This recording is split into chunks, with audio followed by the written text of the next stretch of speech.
ये कहानी दो छोटे बच्चों से शुरू होती है।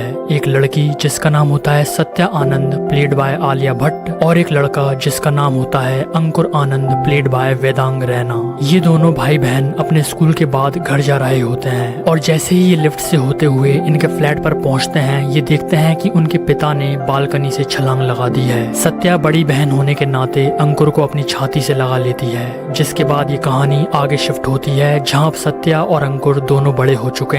सत्या अब एक होटल में काम करने लगी है और इस होटल को ओन करती है महंतनी फैमिली, जो कि कोई और नहीं बल्कि सत्या के ही रिलेटिव होते हैं। क्योंकि बचपन से ही सत्या और अंकुर का कोई नहीं था, तो इन्हीं रिलेटिव्स ने सत्या और अंकुर को अडॉप्ट कर लिया था और इन्हें इनके ही घर पर रखते थे। और अब क्योंकि सत्या बड़ी हो गई है तो वो उनकी ही होटल में काम करने लगी है, जिससे कि वो भी अब सेल्फ इंडिपेंडेंट बन सके। रिश्ते में महंतनी फैमिली के हेड सत्या और अंकुर के बड़े पापा लगते थे। अब इस महंतनी फैमिली में उनकी बेटी की शादी होने वाली थी और ऑब्वियस सी बात थी कि वो ये शादी उनकी ही होटल में कर रहे थे। शादी की वजह से महंतनी फैमिली का बेटा जिसका नाम होता है कबीर, वो भी बाहर अमेरिका से यहाँ आने वाला था। और कबीर और अंकुर की बॉन्डिंग बहुत ही ज्यादा अच्छी होती है क्योंकि वो दोनों कजिन ब्रदर्स थे। अंकुर ने इंजीनियरिंग की हुई थी और वो उसका स्टार्टअप बना रहा था, जिसको प्रेजेंट करके वो इन्वेस्टर से फंडिंग लेने वाला था। और क्योंकि उसके बड़े पापा के बहुत कनेक्शंस थे, तो सबसे पहले वो ये स्टार्टअप प्रोजेक्ट उन्हीं को दिखाने का फैसला करता है। जब अंकुर ये प्रोजेक्ट उनके सामने प्रेजेंट करता है तो वो उन्हें बहुत ज्यादा पसंद आता है और वो ऐसे ही मजाक में टॉन्ट मारकर उनके बेटे कबीर से कहते हैं कि देख, तू तो बाहर पढ़ाई कर रहा है और अंकुर ने यहीं से पढ़ाई की है, फिर भी वो कितना ज्यादा इंटेलिजेंट है। ये सुन के कबीर को ज्यादा फर्क नहीं पड़ता क्योंकि जैसा मैंने बताया कि उन दोनों की बॉन्डिंग बहुत ज्यादा स्ट्रॉन्ग थी। इसके बाद अंकुर के बड़े पापा कहते हैं कि वो अंकुर के इस स्टार्टअप के लिए फंडिंग की बात जरूर करेंगे।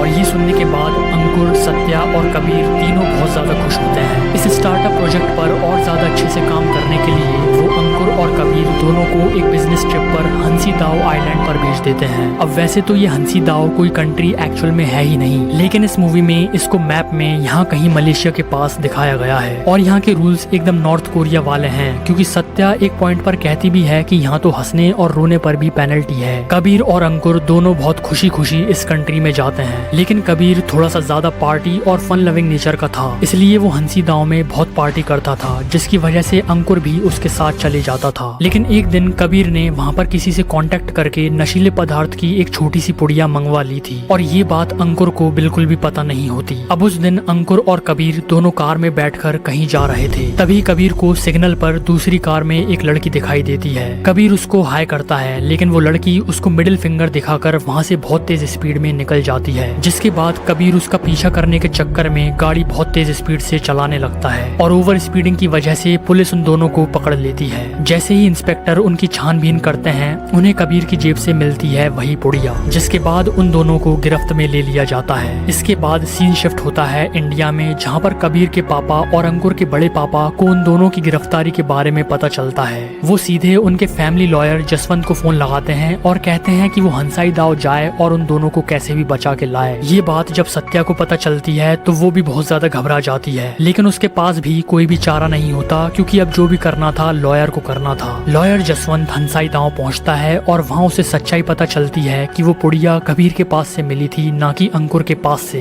वो ये बात फोन पर कबीर के डैड को बता देता है और कहता है कि इस सिचुएशन में वो सिर्फ किसी एक को बचा सकता है और उसका तरीका ये है कि वो ये इल्जाम उन दोनों में से किसी एक पर डाल दें। कबीर के डैड सीधा सीधा कह देते हैं कि कबीर को कैसे भी करके बचाओ और अंकुर को भाड़ में जाने दो। इसके बाद वो लॉयर सबसे पहले कबीर के पास जाता है और उससे कहता है कि तुम्हारे पापा ने कहा है कि तुम्हें किसी भी हालत में बचाया जाए, जिसके लिए जैसा मैं बोलता हूँ वैसा ही करना और बोलना। तुम स्टेटमेंट में ये कह देना कि वो पुड़िया तुम्हारे पास से नहीं बल्कि अंकुर के पास से मिली है और तुम्हें इसके बारे में कोई खबर नहीं थी। कबीर कहता है कि ऐसे तो अंकुर फंस जाएगा, लेकिन लॉयर कहता है कि बस यही तरीका है यहाँ से बच निकलने का, और इस डर की वजह से कबीर इस बात पर एग्री कर लेता है। फिर लॉयर अंकुर के पास जाता है और उसको गुमराह करने की कोशिश करता है। वो अंकुर से कहता है कि कबीर पहले भी इंडिया में इन पुड़ियों के सिलसिले में फंस चुका है और अगर एक बार फिर वो यहाँ पर फंसेगा तो उसको बहुत लंबी सजा होगी, इसलिए तुम कोर्ट में कह देना कि वो पुड़िया तुम्हारी थी और बचने के लिए तुमने वो पुड़िया कबीर की जेब में डाल दी थी। पहले तो अंकुर ऐसा कहने के लिए मना कर देता है, जिसके बाद जसवंत इमोशनल कार्ड खेलता है। वो कहता है कि तुम्हारे भाई को बचाने के लिए तुम इतना सा भी नहीं कर सकते। तुम अगर एक्सेप्ट कर लोगे कि वो पुड़िया तुम्हारी ही थी तो तुम्हें सिर्फ 3 महीने की सजा होगी, जिसके बाद वो तुम्हें भी यहाँ से वापस इंडिया ले जाएंगे। ये सुनकर अंकुर मान जाता है कोर्ट में झूठ बोलने के लिए, लेकिन उसे ये मालूम नहीं था कि पुड़िया रखने की हंसी दाव कंट्री में बहुत स्ट्रिक्ट सजा मिलती है और वो कुछ और नहीं बल्कि डेथ बाय इलेक्ट्रिक्यूशन की सजा होती है। इसके बाद अंकुर कोर्ट में वैसा ही बोल देता है जैसा लॉयर जसवंत ने बोलने को कहा था और जज वहीं पर अंकुर के सामने कह देता है कि उसे 3 महीने बाद डेथ बाय इलेक्ट्रिक्यूशन की सजा दे दी जाएगी। अंकुर को यकीन नहीं हुआ और वो वहीं पर चिल्लाने लगा कि सजा तो बस 3 महीने की होने वाली थी, लेकिन उस समय वहाँ पर उसकी कोई भी सुनने वाला नहीं होता। ये बात सत्या को पता चल गई थी कि अंकुर वहीं पर फंस गया है और कबीर को लॉयर जसवंत बचाकर इंडिया वापस लाने वाले हैं। इसलिए अब वो खुद डिसाइड करती है कि कुछ भी हो जाए वो उसके भाई को बचाकर जरूर लाएगी और वो अपना सामान पैक करने लगती है और एयरपोर्ट की ओर निकल जाती है। दूसरी तरफ अंकुर को फंसाने के बाद लॉयर जसवंत और कबीर उनके प्राइवेट जेट से वापस इंडिया आ जाते हैं और वहीं एयरपोर्ट पर उनकी मुलाकात होती है सत्या से। कबीर सत्या के गले लगकर रोने लगता है और सॉरी सॉरी बोलने लगता है और जसवंत कहता है कि उसने बहुत ट्राई किया अंकुर को बचाने का, लेकिन वो उसे सजा मिलने से बचा नहीं सका। ऑफ कोर्स वो सत्या से झूठ बोल रहा था। एट दिस पॉइंट सत्या को थोड़ा थोड़ा पता चल गया था कि महानतनी फैमिली और लॉयर जसवंत ने मिलकर कुछ न कुछ तो चाल खेली है, लेकिन क्योंकि समय कम और ऑप्शन कोई और नहीं बचा था तो वो उन्हें छोड़कर उसी प्राइवेट जेट में बैठकर हंसाई दाव की ओर निकल जाती है। अब हंसाई दाव में जितने भी क्रिमिनल्स होते हैं जिन्हें डेथ पेनल्टी मिलने वाली होती है उन्हें एक स्पेशल जेल में भेज दिया जाता है, इसलिए अंकुर को भी वहीं पर डाल दिया जाता है। सत्या जैसे ही हंसाई दाव पहुंचती है वो वहीं से सीधे उसी जेल में अंकुर से मिलने पहुंच जाती है। दोनों की आंखें एक दूसरे को देखकर नम हो जाती हैं, लेकिन सत्या अंकुर से कहती है कि फिक्र करने की जरूरत नहीं है, वो उसे जरूर यहाँ से बचकर निकाल लेगी। फिर सत्या हंसाई दाव में बड़े बड़े पॉलिटिशियंस और लॉयर से मिलने लगती है और सब उसको बस यही बात कहते हैं कि वो अंकुर का डेथ सेंटेंस 4 महीने से एक्सटेंड करवा सकते हैं, उसे बचा नहीं सकते। इसलिए सबसे पहले तो वो ये काम तो करवा ही लेती है और क्योंकि अब सत्या को यहीं हंसाई दाव में रुकना था तो वो एक ऐसी जगह रुकती है जो कि जेल के पास हो और सस्ती भी हो। अब इस जगह पर जहाँ पर सत्या रुकी हुई है वहाँ पर ज्यादातर वही लोग रहते हैं जिनके रिश्तेदार जेल में कैद थे, तो वहाँ सत्या की मुलाकात भी कई लोगों से होती है, जिनमें से एक होते हैं मिस्टर भाटिया।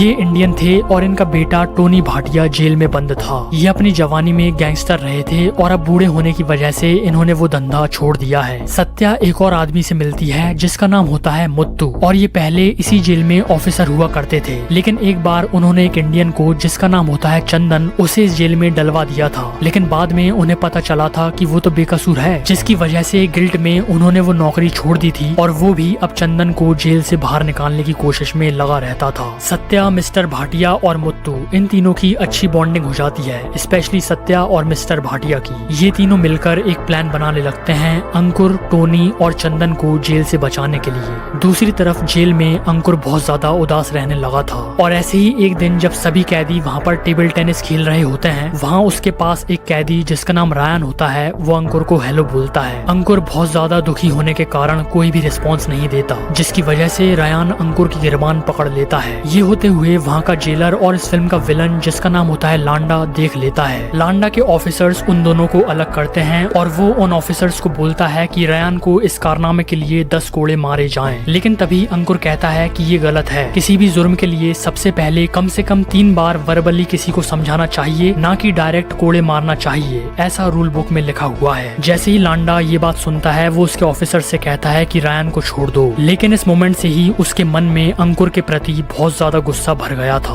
वहीं रायन अंकुर को थैंक्स बोलता है उसको बचाने के लिए और अब उन दोनों में अच्छी दोस्ती हो जाती है। इसी दोस्ती के चलते वो अंकुर को ये भी बताता है कि वो, टोनी और चंदन बहुत दिनों से प्लान बना रहे हैं इस जेल से भागने का और अब वो उसको भी इस प्लान में शामिल करता है। वो बताता है कि मेडिकल वार्ड में एक बाथरूम है जिसमें कोई भी नहीं जाता क्योंकि लोगों का ऐसा मानना है कि वहाँ पर भूत रहते हैं, इसलिए उन्होंने वहीं से एक सुरंग खोद रखी है जो कि सीधे सिटी में बाहर निकलती है। अब उनका मिशन ये था कि वो चारों एक साथ मेडिकल वार्ड में जाएं कैसे, तो रायन ने इस चीज का भी जुगाड़ बना रखा था। रायन उन तीनों को एक केमिकल देता है और उनसे कहता है कि ये अपने खाने में डाल लेना, इससे उन सबको उल्टी होने लगेगी और वो बेहोश भी हो जाएंगे, जिससे ऑफिसर्स खुद ही उन्हें मेडिकल वार्ड में ले जाएंगे। ये प्लान उन्होंने तब एग्जीक्यूट करने का सोचा था जब सारे ऑफिसर्स की छुट्टी हो, जो कि तब थी जब हंसाई दाव का एक बहुत बड़ा त्योहार आने वाला था। इससे उन्हें वहाँ से भाग निकलने में आसानी होती। दूसरी तरफ जेल के बाहर सत्या, मिस्टर भाटिया और मुत्तू ने भी प्लान बना लिया होता है। अब क्योंकि मुत्तू पहले जेल में एज अ ऑफिसर काम कर चुका है, तो उसे जेल का ब्लूप्रिंट पूरी तरह से पता था कि कहाँ पर कैदियों को रखा जाता है, कहाँ जेल का मेडिकल वार्ड है और कहाँ जेल का किचन है। और उन्होंने इस प्लान में उन तीनों को किचन से सुरंग के द्वारा भगाने का प्लान बनाया था। इन तीनों ने सारी तैयारियां भी कर ली थी, जैसे कि सुरंग खोदना और एक चिट्ठी के थ्रू जेल के अंदर अंकुर और बाकी सबसे कांटेक्ट करना। उन्होंने कांटेक्ट करने के लिए टोनी के खाने की थाली में जो बन होता है उसमें एक चिट्ठी छुपा के भिजवाई हुई थी। और उन्होंने भी ये प्लान तभी एग्जीक्यूट करने का सोचा था जब सारे ऑफिसर्स की छुट्टी थी, यानी कि अब दोनों प्लान्स सेम ही दिन पर कोइंसाइड हो गए थे। अब जब वो चिट्ठी वाला बन टोनी के पास पहुंचता है तो वो उसे तुरंत खा लेता है, क्योंकि उसने करी के अंदर वो केमिकल मिला दिया था जो कि उसे रयान ने दिया था, क्योंकि उन्हें तो कुछ पता ही नहीं था कि बाहर उनके रिलेटिव्स ने भी उनको बचाने का प्लान बनाया हुआ है। और अब क्योंकि टोनी ने वो चिट्ठी पढ़ी ही नहीं थी बल्कि खा ली थी, तो सत्या, मिस्टर भाटिया और मुत्तू का प्लान फेल हो जाता है। लेकिन रयान का प्लान एग्जीक्यूट करना अभी भी पॉसिबल था। जैसे ही वो चारों केमिकल मिला हुआ खाना खाते हैं तो उन्हें उल्टी होने लगती है और वहाँ के ऑफिसर्स उन्हें तुरंत मेडिकल वार्ड में एडमिट कर देते हैं। जिसके बाद जब उस मेडिकल वार्ड के सामने कोई गार्ड नहीं होता, वो लोग वहाँ से निकलते हैं और सुरंग से होते हुए फाइनली सिटी के बाहर निकल जाते हैं। चारों बहुत ज्यादा खुश होते हैं कि फाइनली उन्हें आजादी मिल गई है और अब वो लोग अपने अपने रिलेटिव्स के पास जा सकते हैं। मगर इंस्पेक्टर लांडा को थोड़ा थोड़ा शक हो गया था कि ये चारों को एक साथ ही मेडिकल इमरजेंसी हुई कैसे, तो वो उन्हें वार्ड में चेक करने के लिए आता है और उसे पता चल जाता है कि वो लोग वहाँ से भाग चुके हैं। वो सारी जगह खबर कर देता है कि उन्हें जल्दी से जल्दी पकड़ा जाए, वो लोग आसपास ही होंगे। चारों लोग बाहर निकलने की खुशी मना ही रहे थे कि तभी उन्हें पुलिस वापस से पकड़ लेती है। लेकिन रयान वहाँ खड़े एक सिविलियन को पकड़ लेता है और उसके सर पर एक ऑफिसर की गन तान देता है। सारे ऑफिसर्स पीछे हटने लगते हैं, लेकिन तभी वहाँ लांडा आ जाता है और वो सीधे रयान के सर में गोली मार देता है। बचे हुए टोनी, अंकुर और चंदन को पुलिस वापस से जेल में डाल देती है और क्योंकि उन्होंने जेल से भागने का इतना बड़ा जुर्म किया था, तो उन्हें अब सजा मिलती है कि उनका इलेक्ट्रिक्यूशन कल ही होगा। अगली सुबह सत्या के रूम पर दो पुलिस वाले आते हैं इन्फॉर्म करने के लिए कि तुम्हारे भाई ने जेल से भागने की कोशिश की है, जिसकी वजह से अब उसे आज शाम को ही पेनल्टी दी जाएगी। ये सुनकर मिस्टर भाटिया और मुत्तू बहुत ज्यादा निराश हो जाते हैं, लेकिन सत्या कहती है कि वो आज शाम से पहले ही उसके भाई को कैसे भी बचा लेगी। वो पूछती है कि पूरे आइलैंड की बिजली कहाँ से आती है, तो मुत्तू कहता है मेन जनरेटर से। फिर वो पूछती है कि जेल की बिजली कहाँ से आती है, तो मुत्तू जवाब देता है कि जेल के जनरेटर से। तो सत्या डिसाइड करती है कि वो उन तीनों के इलेक्ट्रिक्यूशन से पहले मेन जनरेटर और जेल के जनरेटर दोनों की बिजली काट देगी और उसके बाद वो खुद एक ट्रक के जरिए जेल की ओर जाएगी और वहाँ पर एक बहुत बड़ा ब्लास्ट करेगी। मिस्टर भाटिया इस प्लान के लिए तैयार हो जाते हैं और क्योंकि वो गैंगस्टर थे तो वो उनका कनेक्शन यूज करते हैं सारी चीजों का इंतजाम करने के लिए। लेकिन मुत्तू इस प्लान के लिए राजी नहीं होता, क्योंकि वो कहता है कि इस तरह से तो 3 जनों को बचाने के लिए वो जेल के एक्चुअल 6000 क्रिमिनल्स को भी रिहा करवा देगी। तो वो कहती है हाँ, उसको बिल्कुल भी फर्क नहीं पड़ता,